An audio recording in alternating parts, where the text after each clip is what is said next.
صلی علی رسولہ الکریم اما بعد فاعوذ باللہ من الشیطان الرجیم بسم اللہ الرحمن الرحیم الہاکم التکاثر حتی زرتم المقابر کلا سوف تعلمون ثم کلا سوف تعلمون کلا لو تعلمون علم الیقین لترون الجحیم ثم لترونها عین الیقین ثم لتسألن یومئذ عن النعیم سبحان ربک رب العزة عما یصفون وسلام علی المرسلین والحمد للہ رب العالمین۔ محترم و مکرم سامعین کرام،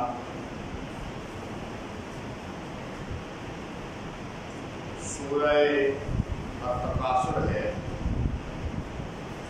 فرمایا گیا کہ بسم اللہ الرحمن الرحیم، شروع اللہ کے نام سے جو بڑا مہربان نہایت رحم والا ہے۔ الہاکم التکاثر حتی زرتم المقابر، غفلت میں رکھا تم کو مال کی زیادتی نے، حتیٰ کہ جا پہنچے تم قبروں تک۔ مال زیادہ سے زیادہ میرے پاس ہونا چاہیے، میرے سے زیادہ کسی کے پاس نہیں ہونا چاہیے۔ جتنا اکٹھا کر سکوں، خواہ حلال طریقے سے ہو یا حرام طریقے سے۔ مال کی ہرس اور لالچ میں پڑھتے پڑھتے یہ وقت آ گیا کہ بندہ قبر تک پہنچ گیا اور مال کی ہرس ختم نہ ہوئی۔ ایک اس کا یہ معنی کیا گیا ہے۔ دوسرا معنی یہ کیا گیا ہے، جیسا کہ بعض روایات کے اندر یہ بات آئی ہے کہ ایک مرتبہ دو قبیلے آپس میں ایک دوسرے کے ساتھ مقابلہ کرنے لگے۔ ایک کہتا کہ ہمارے پاس زیادہ مال ہے، دوسرا کہتا کہ ہمارے پاس زیادہ مال ہے۔ ایک کہتا کہ دیکھو ہمارا فلاں چودھری، اس کے پاس کتنی زمینیں ہیں، کتنے محلات ہیں، کتنے باغات ہیں۔ دوسرا کہتا کہ دیکھو ہمارا فلاں چودھری، اس کے پاس کتنی زمینیں ہیں، کتنا مال ہے، کتنے محلات اور باغات ہیں۔ جب آپس میں دنیا کے زندہ چودھریوں کا، زندہ نوابوں کا، زندہ شیخوں کا مقابلہ کر چکے نا، تو کہنے لگے چلو دیکھو نا ہمارا وہ بندہ قبرستان میں چلتے ہیں، جو وہ بندہ یہ قبر میں ہمارا پڑا ہوا ہے، یہ ہمارا پڑا ہوا ہے، وہ کہے کہ یہ زیادہ مال والا ہے، وہ کہے یہ زیادہ مال والا ہے۔ یہ اس کا دوسرا معنی کیا گیا ہے۔ کہنے کا مقصد یہ ہے کہ قرآن مجید یہ فرما رہا ہے کہ انسان کو مال کی ہرس اور لالچ اتنی زیادہ ہوتی ہے کہ وہ بعض اوقات حلال اور حرام کی بھی کوئی تمیز نہیں کرتا۔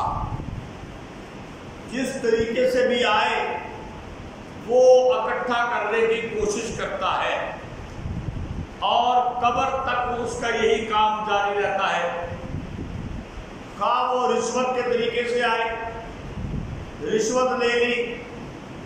حدیث کے اندر آتا ہے الراشی والمرتشی کلاہما فی النار، رشوت لینے والا اور دینے والا دونوں جہنمی ہیں۔ لیکن دیکھ لیجیے آج ہمارے معاشرے کو، پہلے تو کچھ شرم اور حیا باقی تھی، اب وہ شرم اور حیا بھی باقی نہیں رہی۔ پہلے تو اگر کوئی اس طرح کا معاملہ کرتا تھا نا تو اس جو شرم آتی تھی تھانے کے اندر کچہریوں کے اندر ادھر ادھر کبھی چائے پانی کا نام دے دیا، یار چائے پانی دے دیو، مٹھائی تو کھلا دو، لیکن اب یہ حال ہو گیا ہمارا کہ اب تو شرم باقی نہیں رہی۔ میں اپنا حقیقی واقعہ سناتا ہوں۔ میں ایک علاقے کے اندر گیا، وہاں پر شادی پر جناب وہاں پہ اتفاقاً الیکشن ہو رہا تھا،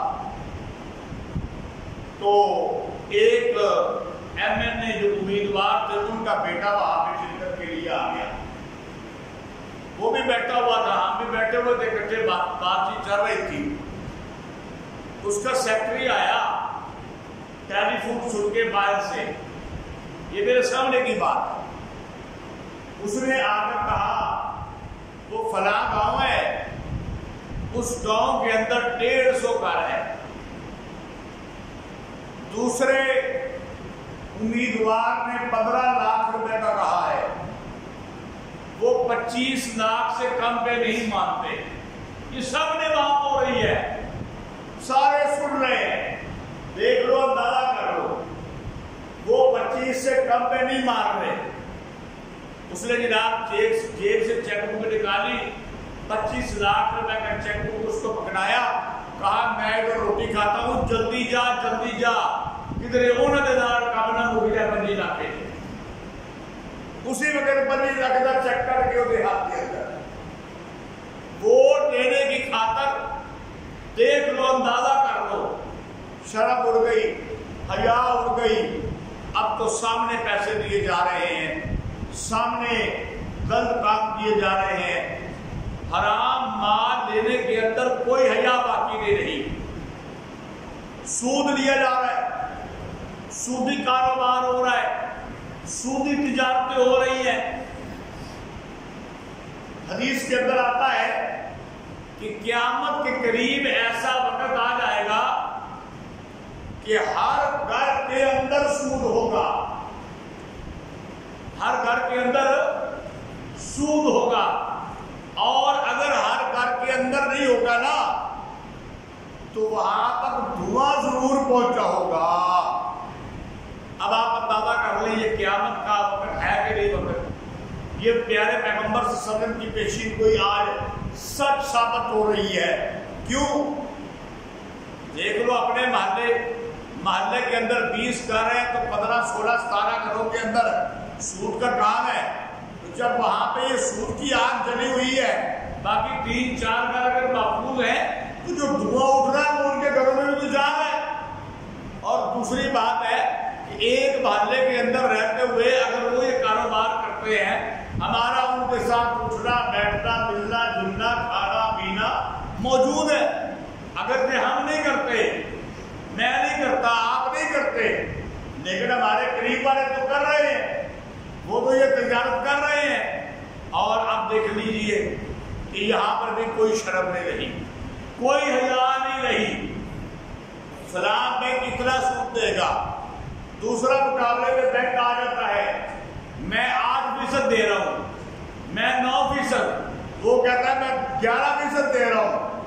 اپنے کلائنٹ بڑھانے کے لیے، اپنے گاہک بڑھانے کے لیے سود کے ریٹ طے کیے جا رہے ہیں۔ یہ ہمارا حال ہو گیا ہے۔ یہ مال کی بہتان، یہ مال کی کثرت ہمیں آخرت سے غافل کیے ہوئے ہیں۔ ہمیں نہیں پتا کہ یہ مال یہیں پہ رہ جائے گا۔ کاروبار کے اندر دیکھ لیں، تجارت کے اندر دیکھ لیں، آپ نے سنا نہیں ہوا قرآن مجید کے اندر وہ واقعہ قوم مدین کا حضرت شعیب علیہ السلام کی قوم کا، جو ناپ اور تول کے اندر کمی کرتے تھے۔ جب کسی قافلے کے ساتھ سودا کر لیا نا مال کا، تو جب ناپ کر دیتے یا تول کر، دو چیزیں ہوتی ہیں نا، بعض چیزیں ہوتی ہیں جو تول کے دی جاتی ہیں، گندم ہو گئی، چاول وغیرہ ہو گیا، کپڑا وغیرہ ناپ پہ دیا جاتا ہے۔ جب ناپ کر دیتے یا تول کر دیتے، فروخت کرتے نا، تو اس میں کمی کر لیتے، کم دیتے، اور جب کسی سے خریدتے تو زیادہ لے لیتے۔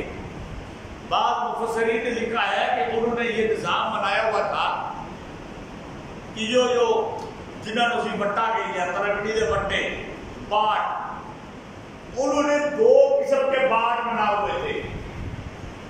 ایک باٹ وہ 1 کلو سے 1 چھٹاکی کم، اور ایک باٹ بٹا 1 کلو سے چھٹاکی زیادہ. اور اپنے جو خادم ہے، جو ملازم ہے، ان کو سمجھایا ہوا تھا. اور وہ زمانہ ایسا تھا کہ اونٹوں کے اوپر بال آتا تھا، اور اس وقت آج کا تو کمپیوٹرائز کنڈے آ گئے چھوٹے چھوٹے، اس وقت تو بڑے بڑے کنڈے ہوتے تھے اور بڑے بڑے باٹ ہوتے تھے وزنی، وہ تو اونٹوں پر لاتے پڑتے تھے. اس لیے ایک ملک والے، ایک شہر والے دوسرے شہر والوں پر اعتماد کرتے تھے. اعتماد کا زمانہ تھا. اس زمانے کے اندر اس قوم نے یہ کام شروع کیا ہوا تھا، کیونکہ وہ اپنے باٹ تو لے کر آتے نہیں تھے. اب جناب ایک قافلہ آ گیا نا، وہ گندم لے کر آ گیا، تو انہوں نے کہا دیکھو نا بھائی، ہم ان سے گندم خرید رہے ہیں نا، جاؤ اندر سے جا کے باٹ لے کے آؤ، ترازو لے کے آؤ. وہ اندر گئے اور جو 1 کلو میں چھٹاکی زیادہ والا ہے وہ لے آئے. اب 1 من کے اندر 40 چھٹاکی زیادہ، پتہ نہیں کتنی گندم اور کتنا زیادہ انہوں نے اس میں سے لے لیا. اور اگر کوئی چیز خریدی ہے، بھائی دیکھو نا، ہم نے کھجوریں خریدی ہیں نا، ہم نے جو خریدے ہیں نا، جاؤ اندر سے جا کے باٹ لے آؤ. اب وہ بیچنے کی باری ہے، سوری بیچنے کی باری آئی. ہم نے چیز بیچی ہے نا، کھجوریں بیچی ہے، جو بیچے ہیں، تو باٹ لے کر آؤ. وہ لے کر آئے. اب بیچی جو ہے، اب 1 کلو میں سے چھٹاکی کم والا باٹ آ گیا. اب اگر 10 من دیا ہے، اس کے اندر آپ اندازہ کر لو کتنی چھٹاکیاں کم ہو گئی. اسی وجہ سے اللہ تعالیٰ نے ایک تو ان کا عقیدہ درست نہیں تھا. پہلی بات تو یہ تھی، غیر اللہ کی عبادت کرتے تھے. ان کے نبی نے آ کے پہلے تو آ کے ان کو یہ دعوت دی، اور دوسرا یہ بھی سمجھایا کہ ناپ اور تول کے اندر کمی نہ کرو. لیکن وہ باز نہ آئے، اللہ نے اس پوری قوم کو تباہ کر دیا، ہلاک کر دیا، برباد کر دیا. ان کا نام و نشان تک مٹ گیا. تو یہ مال ہے جس کی تگ و دو کے اندر لگا ہوا ہے بندہ، جس کی لالچ کے اندر، لیکن یہ بندے کے پاس رہے گا نہیں، یہ پاس نہیں رہے گا. حدیث کے اندر آتا ہے، حضور اکرم صلی اللہ علیہ وآلہ وسلم نے فرمایا، بندہ کہتا ہے میرا مال میرا مال میرا مال، حالانکہ بندے کا مال تو وہ ہے جو اس نے کھا لیا، پی لیا، پہن لیا، باقی وہ چھوڑ کے چلے جائے گا. آگے اگر اولاد فرما بردار ہے تو وراثت کے اندر تقسیم ٹھیک ہو گئی، نہ فرمان ہے تو قتل و غارت کا بازار شروع ہو گیا ہے. وہ کہتا ہے میرا مال، آپ نے فرمایا جو کھا لیا، پی لیا، جو پہن کے ڈالیا وہ اس کا ہے، باقی اس کا ہے ہی نہیں. ایک روایت ہے، حضرت عائشہ صدیقہ رضی اللہ تعالی عنہ کے پاس ہدیہ کے طور پر پیارے پیغمبر صلی اللہ علیہ وآلہ وسلم، چونکہ سید تھے، سید کے اوپر صدقہ نہیں لگتا، صدقہ قبول نہیں فرماتے تھے اپنی ذات کے لیے، لیکن اگر کوئی ہدیہ دیتے تو ہدیہ قبول فرما لیتے. اب گھر کے اندر ایک بکری کا، سالم بکری کا گوشت ہدیے کے طور پر آ گیا. حضرت عائشہ صدیقہ رضی اللہ تعالی عنہ، ان کی بھی وہی صفت تھی جو پاک پیغمبر صلی اللہ علیہ وسلم کی تھی. یہ پاک پیغمبر کی پاک بیوی ہے. انہوں نے اس کو تقسیم کرنا شروع کر دیا، لیکن دل میں یہ خیال آیا کہ پیارے پیغمبر صلی اللہ علیہ وسلم کو بکری کے کندھے کا گوشت بڑا پسند ہے. تو آپ صلی اللہ علیہ وآلہ وسلم کے لیے کندھے کا گوشت رکھ دیا کہ آپ گھر میں تشریف لائیں گے، ان کو پکا کر پیش کیا جائے گا۔ حضور اکرم صلی اللہ علیہ وآلہ وسلم شام کو گھر تشریف لائے، کہا کچھ کھانے کو ہے؟ حضرت عائشہ نے عرض کیا یا رسول اللہ صلی اللہ علیہ وسلم ایک بکری کا گوشت آیا تھا، سارا چلا گیا، یعنی سارا میں نے تقسیم کر دیا، ایک کندھے کا گوشت باقی رہ گیا۔ پیارے پیغمبر صلی اللہ علیہ وآلہ وسلم نے فرمایا نہیں، ایسے نہ کہو، وہ سارا باقی رہ گیا، جو سارا چلا گیا تھا نا، انہوں نے کہا وہ سارا میں نے دے دیا، وہ چلا گیا۔ آپ نے کہا نہیں، وہ سارے کا سارا باقی رہ گیا، یہ جو ہے نا یہ باقی نہیں رہا، یہ تو تم پکاؤ گے، ہم دونوں کھا لیں گے، یہ تو یہیں پہ ختم ہو جائے گا۔ یعنی وہ جو تقسیم ہو گیا اس کا اللہ تعالیٰ ثواب دیں گے، اس کا اجر ملے گا۔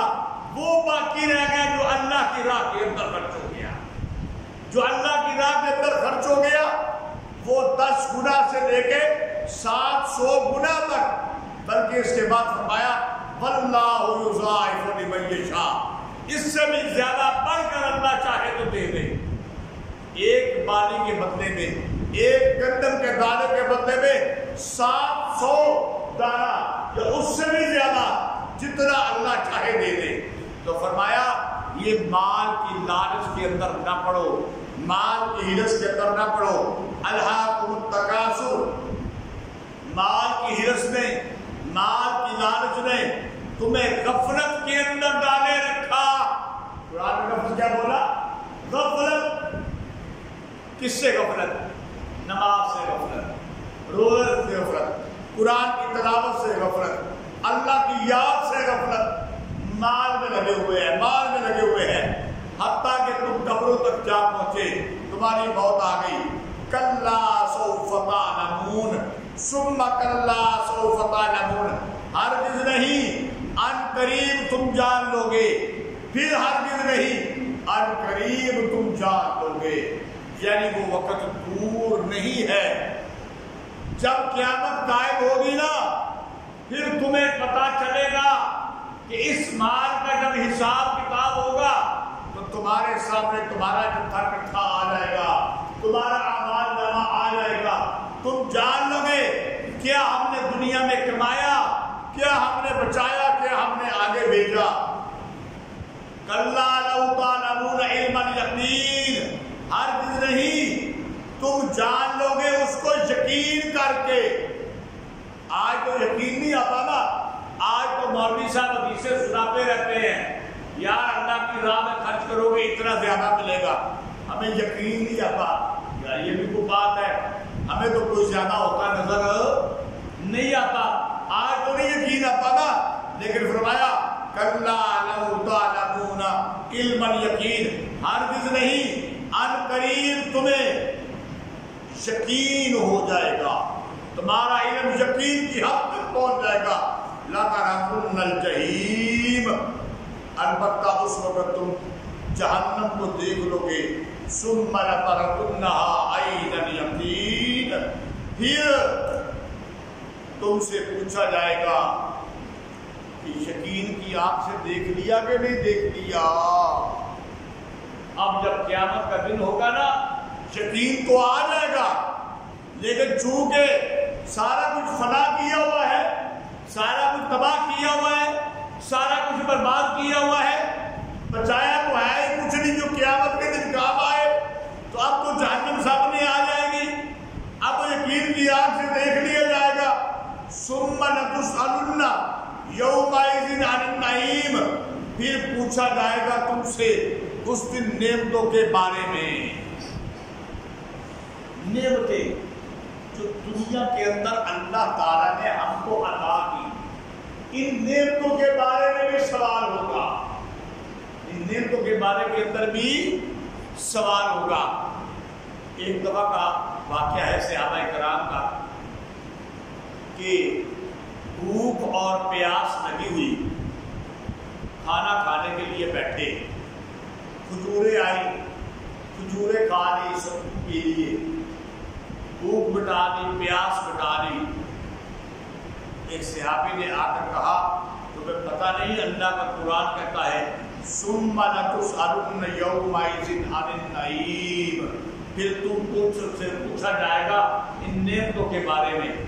بعض صحابہ نے کہا کہ بھوکے پیاسے تو پھر کھانا تو کچھ تھا ہی نا، یہ ہم نے کھایا ہے اپنا پیٹ بھرنے کے لیے۔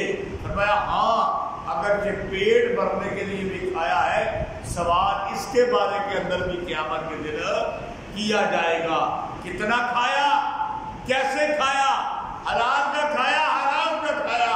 فرمایا پھر اس دن تم سے سوال کیا جائے گا، تب تمہیں جا کے پتہ لگے گا۔ اللہ تعالیٰ سے دعا ہے کہ اللہ تعالیٰ ہمیں اس مال کی غفلت سے بچائے اور ہمیں اللہ تعالیٰ آخرت کی طرف لگائے، آخرت کی فکر ہمارے دل کے اندر ڈال دے۔ اللہ تعالیٰ